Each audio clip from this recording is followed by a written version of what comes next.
convention in Southwest Florida in my service dress and bringing greetings and trying to recruit Episcopal clergy to be chaplains in the military. She was the consummate, if I had been younger, she would have recruited me to come back into the Air Force.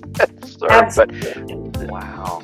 Now, were you a chaplain during all your military service, or did you come into the chaplaincy later? I joined at 40. Did you?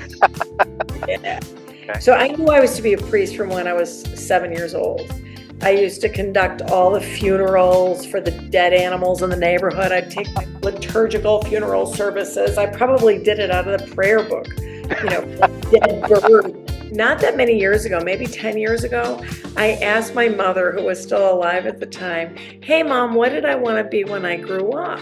She said, "You wanted to be a priest, a protester, and a soldier, and you wanted to be all three at once." I did have a career goal, and I did achieve it.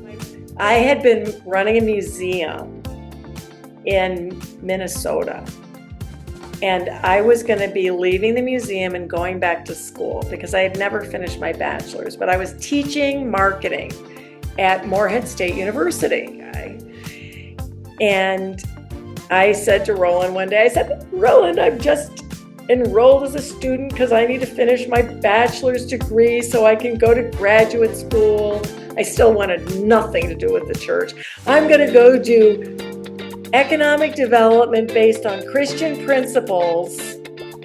And Roland said to me, he said, "Oh, you're not going to like that. You're going to be really bored." And I started going to class, and he was right. So I went back to Evanston to see my mom, and I had lunch with Reverend Norwood.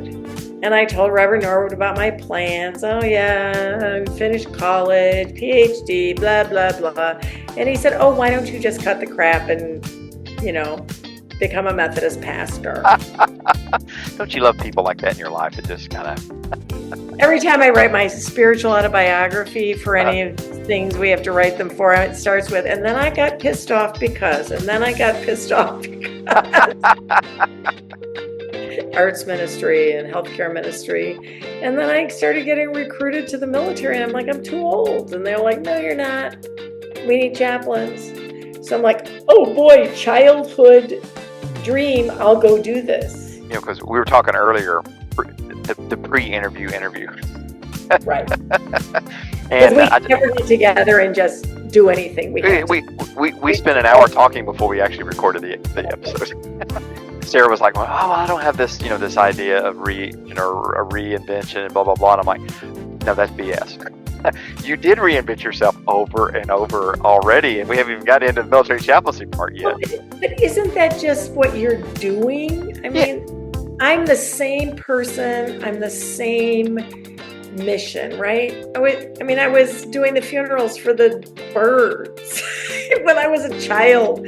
I always was called on to give the prayer and everything. Right. I worked in the nonprofit world. I ran a youth agency, and it's just what I did. And then I taught, and then, because I think, isn't it just all about helping people learn things so that they can love people better? I think that's the vocation. Friends who just showed me who Jesus was and the way that they lived their lives, and I wanted a piece of that. And then next thing you know, it's like, "Oh, you need to be on the bishop's staff." And so you're kind of naive and stupid too. I do remember. Yeah. I do remember knowing that about you. Yeah.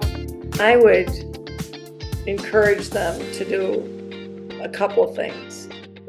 One thing is I'd encourage them to just do the good old-fashioned Ben Franklin planning method and draw a T on a piece of paper and write down the positives and write down the negatives, right? And then I would encourage them to, if they're in a tradition where they pray, I'd encourage them to pray. Okay. In spiritual direction, we listen with our directee for the leadings of the Holy Spirit in their lives. In coaching, we ask powerful questions to help people hear their own voice. But I think to be sure that there really is some reason other than a geographic cure. Gotcha. Or fleeing. Although there's a lot of fleeing in the Bible. And sometimes it's really good to run away. Yeah.